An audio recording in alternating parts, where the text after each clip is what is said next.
Scam 1992 या फिर Harshad Mehta scam के बारे में हर कोई जानता है कि किस तरह हर्षद मेहता ने बैंक के लूप होल्स को यूज कर पैसों की हेराफेरी की थी। एक ऐसा ही स्कैम 2023 में भी हुआ है, लेकिन इसमें कोई बैंक शामिल नहीं है। एक कंपनी ने ओपन मार्केट से फंड रेज करने का दिखावा कर खुद की सब्सिडीज से फंड को सर्कुलेट किया है और उसका प्रॉफिट डायरेक्टली या इनडायरेक्टली उसके चेयरमैन को हुआ है। इस स्टोरी से आपको कुछ नई चीज सीखने को मिलेगी। हेलो दोस्तों, welcome to investing ideas family. तो आज की वीडियो में हमको जानने को मिलेगा कि शेयर मार्केट में फ्रॉड कैसे कैसे हो सकता है और शेयर मार्केट में सेबी कितना अहम रोल अदा करती है, जिससे कि कंपनियां और उसके प्रमोटर किसी रिटेल इन्वेस्टर के राइट्स को नजरअंदाज न करें। तो आज की इस वीडियो में हम एक ऐसे कंपनी के बारे में बात करने जा रहे हैं जिसके फंडामेंटल्स काफी अच्छे हैं। अगर कोई इन्वेस्टर सिर्फ फंडामेंटल्स को देखकर इन्वेस्ट करता है तो इस वीडियो के बाद उसके इन्वेस्ट करने का नजरिया चेंज हो जाएगा। सस्पेंस को तोड़ते हुए आपको कंपनी का नाम और यह भी बता देते हैं कि इसमें स्कैम कैसे हुआ। कहानी की शुरुआत होती है 6 अक्टूबर 22 को, जब सेबी को कंप्लेंट मिलती है कि ब्राइटकॉम ग्रुप ने फाइनेंशियल ईयर 1920 और 2021 में प्रेफरेंशियल इश्यू ऑफ शेयर के जरिए जो पैसा रेज किया वो डायरेक्टली या इनडायरेक्टली ब्राइटकॉम ग्रुप से कनेक्टेड है और यह रेज्ड अमाउंट ब्राइटकॉम ग्रुप ने अपने सब्सिडीज कंपनीज को या तो एडवांस या फिर लोन के जरिए ट्रांसफर किए, लेकिन इस लोन या एडवांस को अपनी एनुअल रिपोर्ट में शो नहीं किया। मतलब पैसा आया और उसको इन्वेस्ट किया गया बिना इन्वेस्टर और शेयर होल्डर के नॉलेज के। और इस टाइम ब्राइटकॉम ग्रुप के चेयरमैन थे मिस्टर एम सुरेश रेड्डी। सेबी ने इस मैटर की इन्वेस्टिगेशन के लिए एक टीम बनाई और इस टीम के इन्वेस्टिगेशन में कुछ चौंकाने वाले फैक्ट सामने आए। इन फैक्ट्स को जान लेने से पहले आपको इन 4 नामों को जान लेना बहुत जरूरी है। पहला, आराधना कोमोसेल्स एलएलपी। दूसरा, सरिता कोमोसेल्स एलएलपी। तीसरा, कल्पना कोमोसेल्स एलएलपी। और चौथा, शालिनी सेल्स एलएलपी। सेबी द्वारा गठित इस टीम ने अपने इन्वेस्टिगेशन में पाया कि आराधना कोमोसेल्स एलएलपी को 5 करोड़ वारंट इश्यू किए गए थे, जो कि सब्सिक्वेंटली 30 जुलाई 21 को शेयर्स में कन्वर्ट हो गए।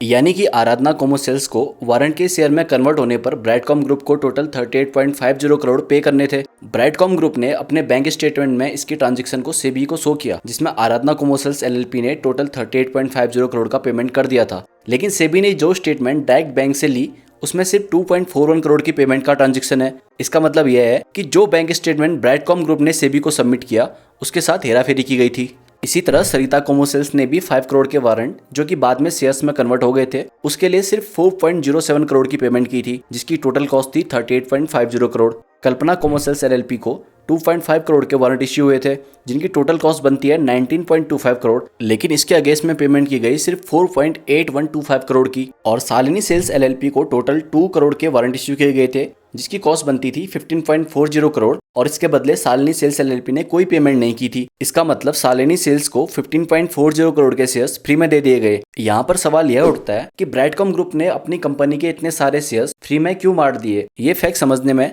थोड़े पेचीदा लग सकते हैं। इनको आसान भाषा में समझें तो ये मैनिपुलेशन ऑफ द शेयर है। मतलब इन शेयर का पैसा रिटेल इन्वेस्टर की जेब से गया और यह पैसा मिला ब्राइटकॉम ग्रुप के चेयरमैन एम सुरेश रेड्डी को, और इसके बदले इन चारों आराधना कोमोसेल्स, सरिता कोमोसेल्स, कल्पना कोमोसेल्स और शालिनी सेल्स एलएलपी को कंपनी के प्रमोटर ग्रुप में शामिल कर लिया गया। सिर्फ यही नहीं, इस कंपनी में और भी डिस्क्रिपेंसीज सेबी ने नोटिस की। अगर आपको सेबी की पूरी रिपोर्ट चाहिए तो डिस्क्रिप्शन में आपको उस रिपोर्ट का लिंक मिल जाएगा। इस फाइंडिंग्स के बाद सेबी ने अंडर सेक्शन 11(1), 11(4) एंड 11(b)(1) से ब्राइटकॉम ग्रुप के चेयरमैन एम सुरेश रेड्डी को के मैनेजरल पोस्ट से हटाने का ऑर्डर दिए। मिस्टर एम सुरेश कुमार रेड्डी, जो कि इसके चेयरमैन थे, अब कोई भी सिक्योरिटीज को सेल और बाई नहीं कर सकते। ब्राइटकॉम ग्रुप के audit partner MS P Murali and company अब ब्राइटकॉम ग्रुप और इसके किसी भी सब्सिडीज कंपनी के साथ कोई भी बिजनेस नहीं कर सकती। इस खबर के मार्केट में आते ही यह शेयर धड़ल्ले से नीचे गिर गया, जिससे कि रिटेल इन्वेस्टर को अच्छा खासा लॉस झेलना पड़ा।